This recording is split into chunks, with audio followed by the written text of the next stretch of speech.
प्यारे बच्चों, राष्ट्रीय आय एवं योग्यता आधारित छात्रवृत्ति परीक्षा से संबंधित गणित विषय के अति महत्वपूर्ण प्रश्नों के साथ प्रैक्टिस हेतु आपके अपने स्टूडेंट्स गुरुदेव चैनल में आपका स्वागत है। बच्चों, परीक्षा में बहुत कम समय बचा है। कम समय में अच्छी तैयारी कराने के लिए मैं गणित, विज्ञान, सामाजिक विषय और मानसिक योग्यता के प्रैक्टिस सेट लेकर आया हूँ। आप वीडियो को लाइक और चैनल को सब्सक्राइब कर लीजिए ताकि वीडियो की नोटिफिकेशन सबसे पहले आप तक पहुँचे और आप कोई भी वीडियो मिस ना करें। तो चलिए शुरू करते हैं। जिन प्रश्नों को आप हल कर सकते हैं उनके उत्तर जो है आप कमेंट करिए और देखिए कि आप कितने प्रश्नों के सही उत्तर दे पाते हैं। तो चलिए शुरू करते हैं। पहला प्रश्न है, निम्न में से सबसे बड़ी भिन्न कौन सी है? तो इसमें 4 भिन्न दी हुई हैं। अब इसमें हम लोग जो है विकल्प से इसको हल करेंगे और 2-2 भिन्न को लेकर उसकी तुलना करेंगे और उसमें देखते हैं कि कौन सी बड़ी है। अब 5/6 और 6/7 हम 2 भिन्न लेते हैं और 7 को 5 से गुणा करते हैं तो इधर आता है 35 और 6 को 6 से गुणा करते हैं तो इधर आता है 36। तो जिसका अंश बड़ा है वो बड़ी हो जाएगी। तो 6/7 जो है वो बड़ी भिन्न है। अब क्या करेंगे, 6/7 और 2/3 की तुलना करेंगे। 6 को 3 से गुणा करेंगे आएगा 18 और 7 को 2 से गुणा करेंगे तो आएगा 14। तो ये 18 आया है, इसका मतलब 6/7 बड़ी है। अब 6/7 और 4/5 इसकी तुलना करेंगे। 6 को 5 से गुणा करेंगे तो आएगा 30 और 7 को 4 से गुणा करेंगे तो आएगा 28। तो इसमें जो है 30 बड़ा है, इसका मतलब 6/7 भिन्न जो है वो बड़ी है। इसका मतलब ऑप्शन बी हमारा जो है ये सही है। चलते हैं नेक्स्ट क्वेश्चन पर। दूसरा प्रश्न है, 101.01 गुणे 0.01 गुणे 0.1 इसका मान होगा। तो इसमें हम लोग क्या करते हैं, इसमें जो है इसमें सारे इसके दशमलव हटा लेते हैं। दशमलव हटाने के बाद संख्या जो है ये बन जाएगी 10,101 गुणे 1 गुणे 1। इसको गुणा करेंगे तो 10,101 ही आएगा। दाहिनी ओर से अब जो इसमें दशमलव हमको लगाना है तो दाहिनी ओर से 5 अंक गिन के, क्योंकि 5 अंक देखिए इसमें जो है 1 अंक और 2 अंक यहाँ पर 3 अंक और 2 अंक यहाँ पर 5 अंक। 5 अंक के बाद दशमलव हमको लगाना है आंसर में, तो हम लगाएंगे तो दशमलव यहाँ पर लग जाएगा। ठीक है, और ये हम इसके बाद इसको देखते हैं। हमारा जो आंसर है ए, ये सही है बिल्कुल। ठीक है, इसके बाद चलते हैं नेक्स्ट क्वेश्चन पर। प्रश्न है, वह छोटी से छोटी संख्या जिसे 269 में जोड़ने पर पूर्ण वर्ग संख्या प्राप्त हो जाए। तो 269 में हम अगर 20 जोड़ते हैं, ऑप्शन ए वाला, तो ये आ जाएगा 289 289। और 289 जो होता है वो पूर्ण वर्ग होता है, वो 17 का वर्ग होता है। तो इसलिए हमारा जो ऑप्शन ए है ये हमारा बिल्कुल सही है। चलते हैं नेक्स्ट क्वेश्चन पर। 2 लगातार विषम संख्याओं के वर्गों का अंतर 24 है तो छोटी संख्या होगी। इसमें छोटी संख्या 2 लगातार विषम संख्याएं लेनी है तो इसको हम लोग ऑप्शन से हल करते हैं। अगर पहली संख्या 1 है और दूसरी 3 है तो 1 का वर्ग 1 होगा और 3 का वर्ग होगा 9। तो इन दोनों में अंतर तो 8 आ रहा है, अंतर आना चाहिए 24। तो इसका मतलब ये गलत है। अब हम लेते हैं बी वाला ऑप्शन। इसमें छोटी संख्या 5 है और बड़ी संख्या है 7। तो 5 का वर्ग हो जाएगा 25 और 7 का वर्ग हो जाएगा 49। 25 और 49 में अंतर कितना आता है? 24। इसका मतलब ऑप्शन बी हमारा सही है। तो ऑप्शन बी हमारा जो है ये है सही। चलते हैं नेक्स्ट क्वेश्चन पर। हाँ बच्चों, इससे जो और वीडियोज़ हैं, राष्ट्रीय आय से संबंधित अन्य वीडियोज़ जो हैं वो आप देखने के लिए जो वीडियो के नीचे जो बच्चे का आइकन है उसको आप टच करेंगे तो आपको इस प्रकार से मेरे चैनल के जो आप स्टूडेंट्स गुरुदेव चैनल है उसके सारे वीडियो आपको दिखाई पड़ जाएंगे। इस प्रकार से इन सब वीडियोज़ को देखकर आप अपनी तैयारी और तेज़ी से कर सकते हैं और देखने के बाद आप इसको अपने दोस्तों के पास शेयर भी कर सकते हैं जिससे वो लोग भी अच्छी से तैयारी कर सकें। तो चलिए चलते हैं नेक्स्ट क्वेश्चन पर। प्रश्न 5 है, √0.9 गुणे √1.6 इसको गुणा करेंगे। इसको कैसे हल करेंगे? इसको हल करने के लिए √0.6 गुणे √1.6 इसको गुणा करेंगे तो आएगा √1.44 और √1.44 ये जो होता है इसको अगर इसका हम गुणनखंड करेंगे तो ये आएगा 1.2 गुणे 1.2, मतलब ये 1.2 का वर्ग है। तो हमारा आंसर कौन सा हो जाएगा? इसमें हमारा आंसर हो जाएगा बी। हमारा आंसर जो है ये है बी, ये सही है। फिर चलते हैं नेक्स्ट क्वेश्चन पर। संख्या 242 के घन के इकाई का अंक ज्ञात कीजिए। तो इसमें हमको 242 के घन का इकाई का अंक ज्ञात करना है। तो ऐसा नहीं हम 242 को 3 बार गुणा करेंगे, हम लोग जो है 242 का जो इकाई का अंक है वो क्या है, 2 है। तो 2 को 2 से गुणा करेंगे और फिर 2 को 2 से गुणा करेंगे तो कितना आ जाएगा, 8 आ जाएगा। इसका मतलब हमारा आंसर जो है वो है ए सही है। चलते हैं अगले क्वेश्चन पर। अगला क्वेश्चन है, यदि x बराबर अंडर रूट 2 सही 93/125 हो तो x का मान होगा। इसमें जो है ये घनमूल है, x जो है वो किसी संख्या का घनमूल है। तो इसको कैसे हल करेंगे, इसमें हम जो है 2 सही 93/25 इसको हल करेंगे तो ये आएगा 343 बटे, ये आएगा 343/125। और 343 किसका घन होता है, 7 का घन होता है। और 125 किसका घन होता है, 125 घन होता है 5 का। तो 7/5 और इसको हम सही में अगर कन्वर्ट करेंगे तो ये आएगा 1 सही 2/5। इसका मतलब ये जो हमारा ऑप्शन बी है ये सही है। इसके बाद चलते हैं नेक्स्ट क्वेश्चन पर। यदि 1 की घात 3 धन 2 की घात 3 धन 3 की घात 3 धन 4 की घात 3 धन 5 की घात 3 बराबर है 225, तो 2 की घात 3 धन 4 की घात 3 धन 6 की घात 3 धन 8 की घात 3 धन 10 की घात 3 क्या होगा। तो इसमें जो है ऑप्शन 4 ऑप्शन दिए हुए हैं, इसको हल कैसे करेंगे हम लोग।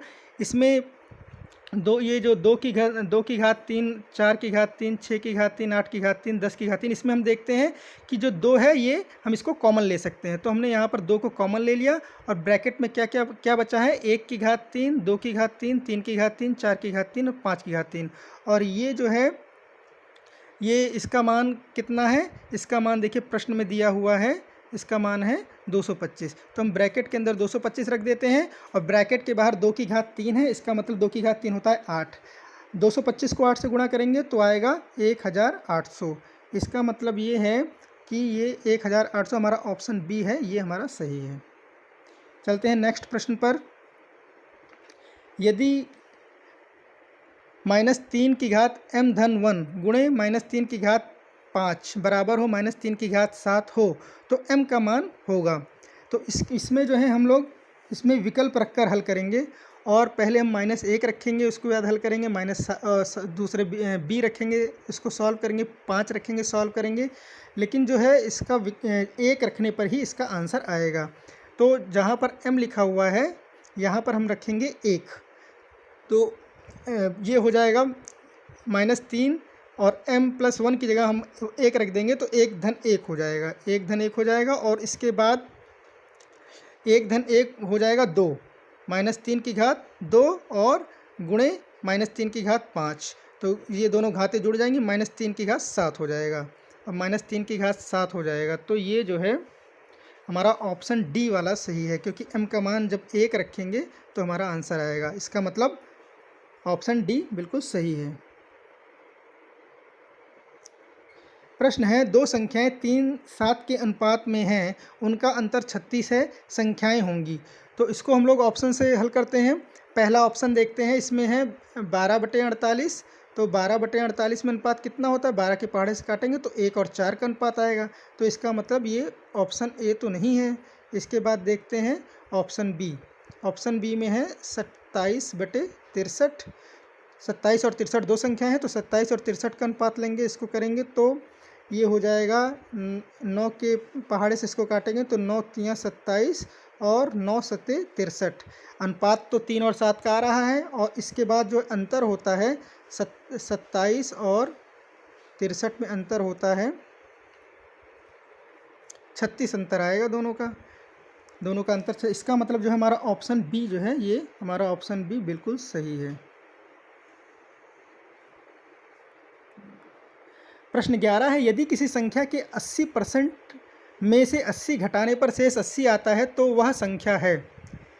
तो इसको हम लोग ऑप्शन से हल करेंगे। सबसे पहले हम लेंगे 200, तो 200 का 80%, 80% कितना आएगा, 100 एकम 100, 100 दूनी 200 और 80 को 2 से गुणा करेंगे तो ये आ जाएगा 160।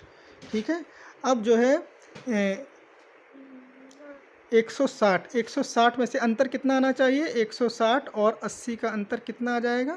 80 आ जाएगा। इसका मतलब हमारा जो ऑप्शन ए है ये बिल्कुल सही है। प्रश्न 12 है, यदि 25 विद्यार्थियों की संख्या में कक्षा में 68 विद्यार्थी उपस्थित हों तो अनुपस्थित विद्यार्थियों की संख्या होगी। तो अनुपस्थित विद्यार्थियों की संख्या हम कैसे निकालेंगे? इसमें जो है 68 में से इसमें कुल परसेंटेज 100 होता है, 100 में से 68 घटाएंगे तो आएगा 32। तो 32% जो है बच्चे अनुपस्थित हैं। तो 25 का 32% हमको निकालना है। 25 का 32% हमको निकालना है।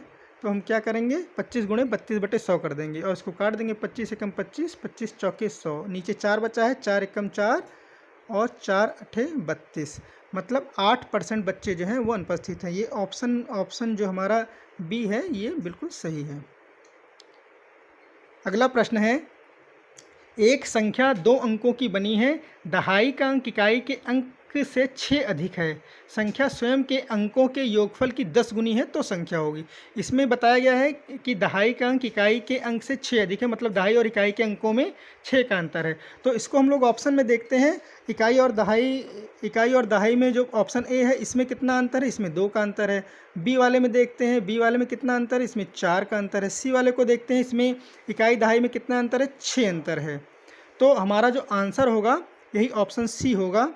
हमारा जो आंसर है वो है ऑप्शन सी। और भी करके देख लेते हैं कि संख्या जो है स्वयं के अंकों के योगफल की 10 गुनी है। अब इसमें 6 और 0 का जो योगफल है वो कितना आएगा? 6 है।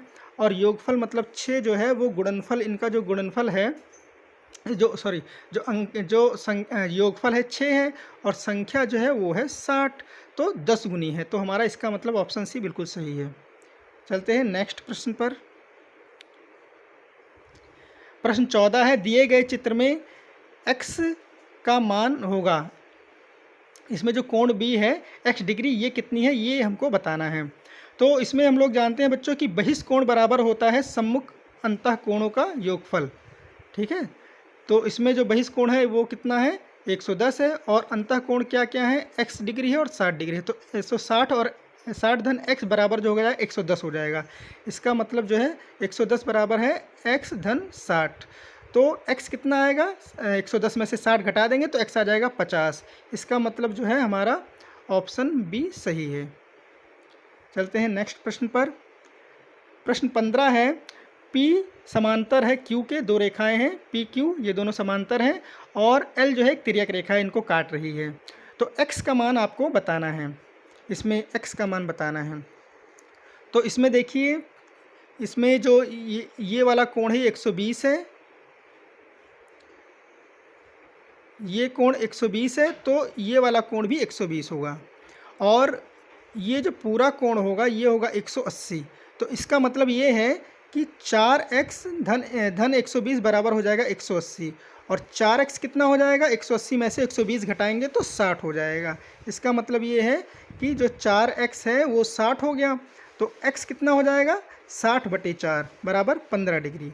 इसका मतलब है हमारा जो ऑप्शन ए है ये हमारा बिल्कुल सही है। तो बच्चों ये थे गणित के अति महत्वपूर्ण प्रश्न। और अगर आपको एक बार देखने पर ना समझ में आया हो तो आप वीडियो को दोबारा देखिए और वीडियो को अपने दोस्तों के पास शेयर करिए ताकि वो लोग भी अपनी तैयारी अच्छे से कर सकें। और चैनल को आप लोग सब्सक्राइब कर लीजिए। सब्सक्राइब करने के लिए जो बेल आइकन दिख रहा है वीडियो के नीचे उसको टच करिए तो आप सब्सक्राइब हो जाएंगे, ताकि जो भी मैं वीडियो डालूँगा वो सीधे आप तक पहुँचेगा। तो बच्चों आप अपनी तैयारी करिए तेज़ी से और वीडियो को देखते रहिए। चैनल को सब्सक्राइब करिए, लाइक करिए और अपने दोस्तों के पास शेयर करिए। तो बच्चों फिर मिलते हैं नेक्स्ट वीडियो में और तब तक के लिए धन्यवाद।